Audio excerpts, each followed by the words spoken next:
Na praia lá da Boa Nova, um dia edifiquei, foi esse o grande mal, alto castelo, o que é a fantasia, todo de lápis lazuli e coral.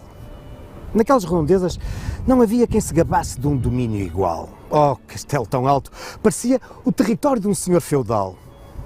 Um dia, não sei quando, nem sei de onde, um vento seco de deserto e spleen deitou por terra, ao pó que tudo esconde, o meu condado. O meu condado, sim, porque eu já fui um poderoso conde, naquela idade em que se é conde assim. Este é um dos mais famosos sonetos de um dos mais marcantes poetas portugueses do final do século XIX, António Nobre, nascido há 150 anos atrás, em 1867. E neste soneto ele não só sublinha a forte ligação que sempre teve à Boa Nova e Lessa da Palmeira, mas também está aqui muito da sua vida, dos castelos de areia e de sonhos que construiu aqui em Lessa da Palmeira, mas também de como a realidade, a vida, destrói esses sonhos e esses castelos. E António Nobre sabe bem do que fala, porque a tísica, a tuberculose, iria condicionar a sua vida e acabaria por o matar muito, muito jovem.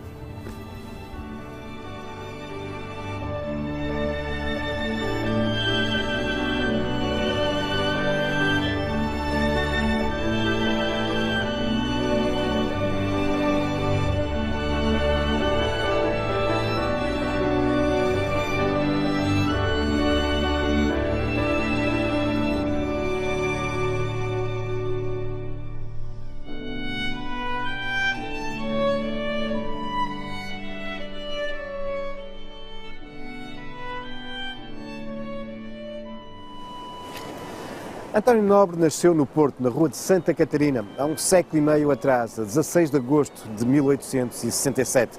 Nasce no seio de uma família abastada e numa época em que o país se encontra em grande transformação. Depois de toda uma época que havia sido a primeira metade e meado do século XIX, de grande instabilidade política e militar, Portugal entrava agora numa época de pacificação e iniciava uma tardia, muito tardia industrialização, mas também o desenvolvimento dos transportes, das comunicações. Começava a desaparecer esse país profundamente rural, que de resto e de um modo algo nostálgico, António Nobre irá cantar nos seus poemas. Nobre, que vai frequentar diversos colégios da cidade, onde faz o ensino primário, ingressa depois no Liceu Central e, terminado os estudos liceais, em 1890 parte para Coimbra, onde vai estudar Direito.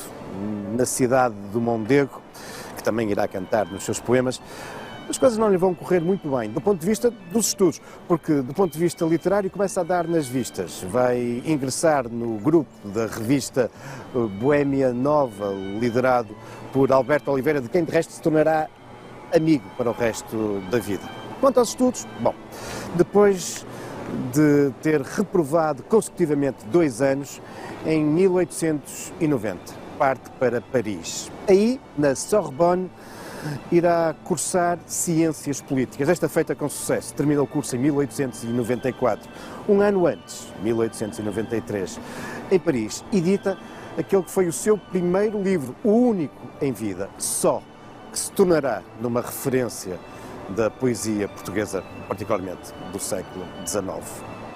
Em Paris, Nobre contacta com os poetas simbolistas, contacta e torna-se amigo de escritores de referência como Émile Zola ou Alexandre Dumas.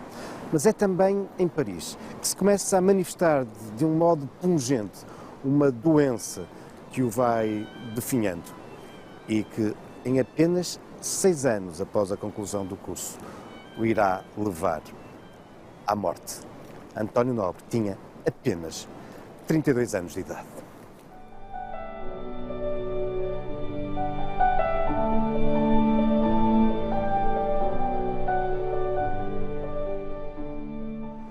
Concluídos os estudos e incapaz de prosseguir uma carreira profissional, apesar de algumas tentativas, António Nobre irá passar os 6 últimos anos da sua vida numa luta inglória contra a tuberculose.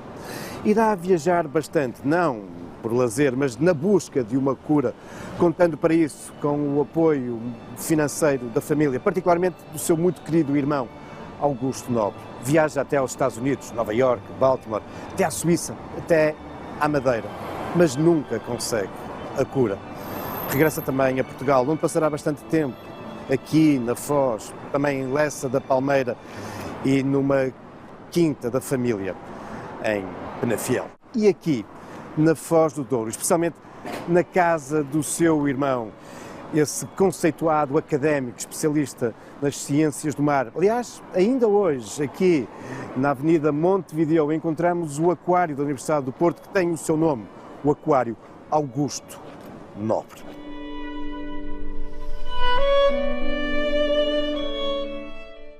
A 27 de março de 1900, e tendo conhecimento que o estado de saúde do seu irmão havia agravado bastante, Augusto Nobre vai buscá-lo à quinta de Penafiel e trazê-lo para a sua casa, esta, que se localizava na então Estrada de Carreiros, hoje a Avenida Brasil. Mas António Nobre está mesmo muito mal e acabará por falecer na casa do irmão no dia seguinte, 28 de março de 1900.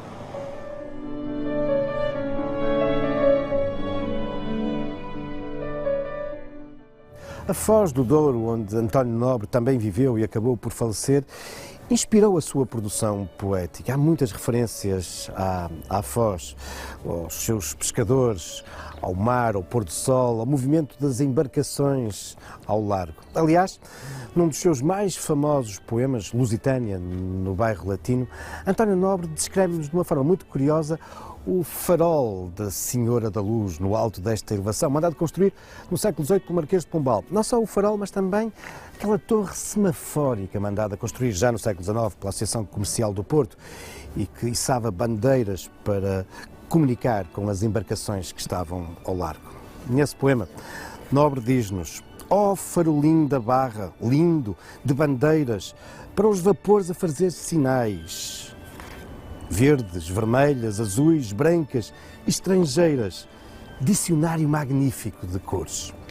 Mas se há terra que encantou Nobre e que está muito presente na sua produção, essa terra é Lessa da Palmeira. Vamos até lá.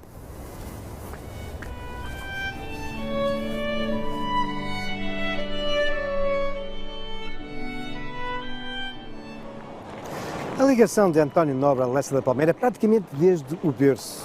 Com efeito, a sua família deslocava-se com grande regularidade no verão, não só para as casas da família no campo, mas também aqui para Lessa, onde passavam grandes temporadas numa casa alugada na rua de Fuselhas. E por isso, muito da infância e do início da juventude do poeta passado aqui em Lessa, onde ele começa a explorar o mundo em passeios pela Quinta da Conceição, pelo povoado, fazendo-se ao mar na companhia de velhos marinheiros. Uma Lessa da Palmeira que está então em convulsão, em profunda transformação, fruto da industrialização e do desenvolvimento dos transportes e das comunicações. Mas de nada disso António Nobre nos fala.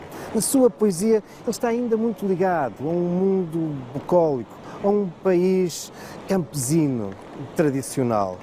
Mas, apesar disso, a verdade é que as coisas se modificavam. E António Nobre testemunhou a construção do Porto de Leixões, o desenvolvimento da pesca industrial e assistirá ainda ao arranque da indústria conserveira e a muitas transformações urbanas.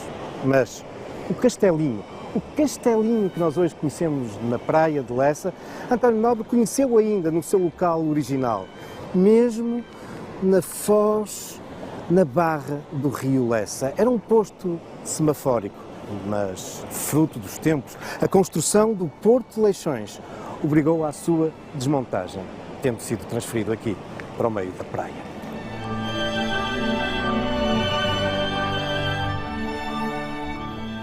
Apesar de todas estas profundas transformações urbanísticas, a Lessa da Palmeira, que António Nobre conheceu e onde viveu, mantinha ainda algumas características de uma terra afastada do resto do mundo, muito marcada como um destino de veraneio da burguesia, de uma certa aristocracia do Porto e do Norte de Portugal, que vinha aqui aos banhos do rio Lessa, não ainda os banhos do mar, que só começarão a popularizar-se a partir dos inícios do século XX. Este era um destino também de muitos janotas, muitos dandies, de artistas, pintores, poetas, e onde também era evidente a importância da comunidade da colónia inglesa. Aliás, às inglesinhas, António Nobre irá dedicar um poema. Ali, à beira-mar, um bando de inglesinhas loiras e todas graves andam a patinar, leves como as andorinhas, descalças como as aves. Vejo tudo isto. Extasiado eu tenho ao vê-las excêntricos desejos. Dá-me vontade, eu sei, de as presentear a elas com uns patins de beijos. Aliás, é aqui em Lessa da Palmeira, na adolescência, no início da juventude, que António Nobre vai também despertando para os amores, para as paixões. E já que falamos de inglesinhas, não podemos deixar de sublinhar a relação que ele vai ter com uma jovem preceptora inglesa, Miss Charlotte, com quem, de resto, irá manter correspondência durante alguns anos.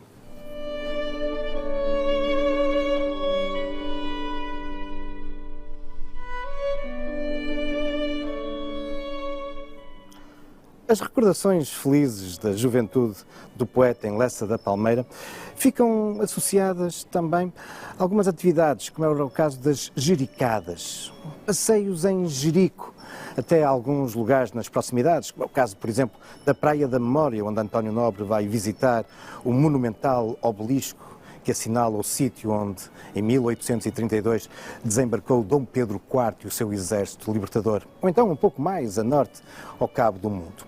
Nesta vida boémia, marcará também presença o seu amigo de Coimbra, ou que conheceu na universidade, Alberto Oliveira. Aliás, ambos acabarão por alugar em conjunto uma casa em Lessa. E a presença dos dois ficará recordada na própria toponímia da povoação, através da rua e da travessa dos dois amigos. Mas foram várias as casas onde, em Lessa, António Nobre viveu. Algumas delas encontram-se bem identificadas e até, de algum modo, monumentalizadas. As casas da adolescência, da juventude, as casas de lazer, mas também aquelas onde, no final da vida, António Nobre procura a cura através dos bons ares do sol de Lessa da Palmeira.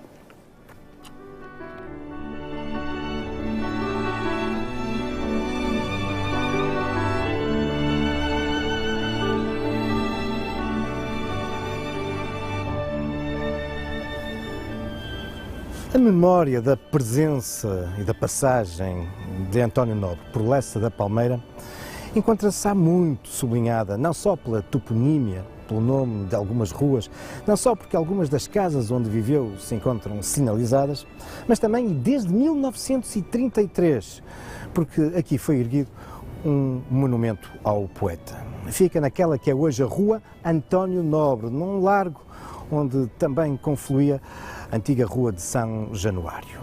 É uma belíssima peça. O busto em bronze foi concebido pelo escultor Tomás Costa, mas o pedestal granítico é da autoria de dois arquitetos, Amoroso Lopes e Manuel Marques. De resto, o busto de Tomás Costa seria utilizado noutros dois monumentos em duas cidades fortemente ligadas a António Nobre. Um em Penafiel, o outro no Porto, no Jardim da Cordoaria.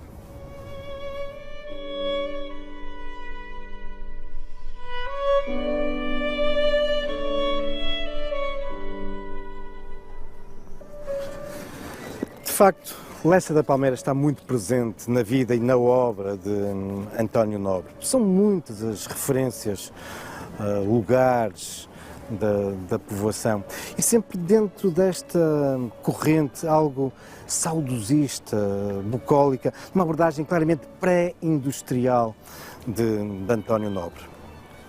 São também referidos de um modo muito sistemático os monumentos, alguns deles bem emblemáticos de Lessa da Palmeira, como é o caso do castelo, do Forte Nossa Senhora das Neves, um forte construído no século XVII, já depois da restauração da independência em 1640, exatamente preocupado com a defesa da cidade do Porto e desta região de um qualquer desembarque espanhol. Não nos podemos esquecer que era extenso o areal de Matosinhos e de Lessa da Palmeira. Não havia ainda o Porto de Leixões. Aliás, não vos posso falar de grandes feitos militares associados a este forte, o que demonstra que ele cumpriu a sua missão. Ele tornou-se suficientemente dissuasor, juntamente com o seu irmão, o Castelo do Queijo, o Forte São Francisco Xavier, evitando desembarques nesta costa. Sabemos que, na sua infância, António Nobre brinca no fosso do forte, juntamente com o filho do governador e outros miúdos de Lessa da Palmeira. Sabemos isso graças às notas que o irmão de António Nobre, Augusto Nobre, deixará em posteriores edições anotadas do Sol, onde explica muitos dos nomes, dos lugares, dos episódios que são narrados por António Nobre. Aliás, nesse poema que já aqui evoquei, Lusitânia, no bairro Latino, Nobre faz referência aqui ao fosso. Fortalezas de Lipe, ó fosso do castelo, amortalhado em perrechil e trepadeiras, onde se enroscam como esposos as lagartas, senhor governador, a podar as roseiras. E esta indicação é muito curiosa do governador, o último governador militar aqui do forte, que tinha transformado o fosso no lugar para a sua coleção de roseiras e que passava muito do seu tempo aqui a podar essa sua coleção. É também uma imagem poética de uma fortaleza militar que nesses finais do século XIX havia perdido essa função e o seu governador aqui passava o tempo no meio das roseiras.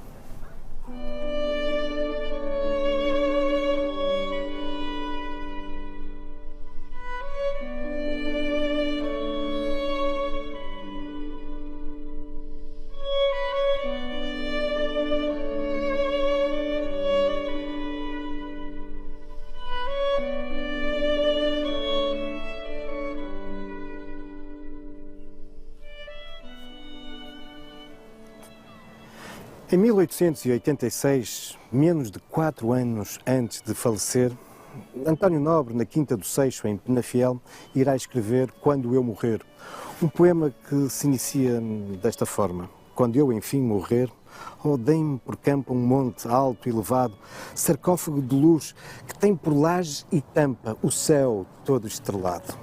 Nobre, que, como já referimos, morre no Porto, na Foz do Douro, em março de 1900. Será sepultado no cemitério do Prado Repouso.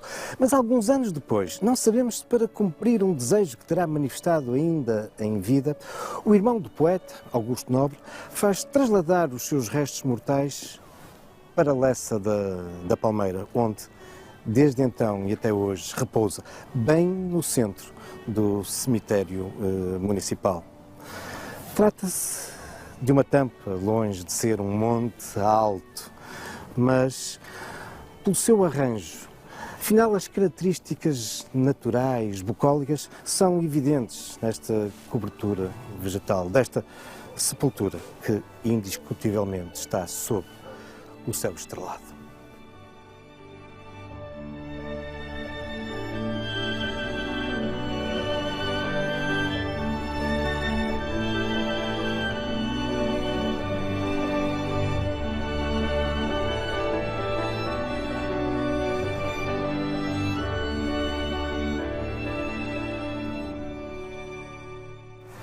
A memória da presença do poeta em Lessa da Palmeira será reforçada em 1974 com o aparecimento de um conjunto escultórico da autoria do mestre Barata Feio, aqui, num lugar que era de particular agrado de António Nobre, a Boa Nova, mesmo junto ao segundo mais alto farol da costa portuguesa, o farol da Boa Nova, que, no entanto, só aqui será construído em 1927.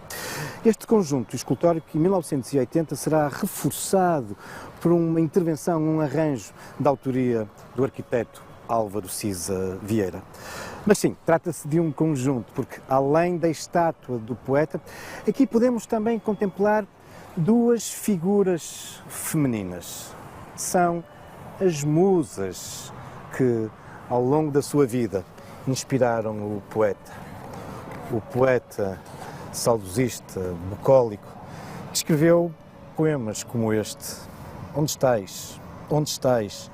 Ó minha capa de estudante às ventanias, cidade triste agasalhada entre choupais, ao dobre dos poentes, às Ave-Marias, ao cabo do mundo, Moreira da Maia, Estrada de Santiago, Sete Estrelo, casa dos pobres que o luar à noite caia. Onde estás? Onde estás? Jorge, anda a ver o meu país de marinheiros, o meu país das naus, de esquadras e de frotas. Oh, as lanchas dos poveiros a saírem a barra entre ondas e gaivotas. Que estranho é. Fincam o remo na água, até que o remo torça à espera da maré, que não tarda aí, avista-se lá fora. E quando a onda vem, fincando a toda a força, chamam todos a uma: agora, agora, agora. Lá sai a derradeira, ainda agarra as que vão na dianteira. Como ela corre, com que força o vento a impele. Vamos com Deus, lanchas, ide com Deus, ide e voltai com Ele por esse mar de Cristo. Adeus, adeus. Que é dos pintores do meu país estranho? Onde estão eles que não vêm pintar?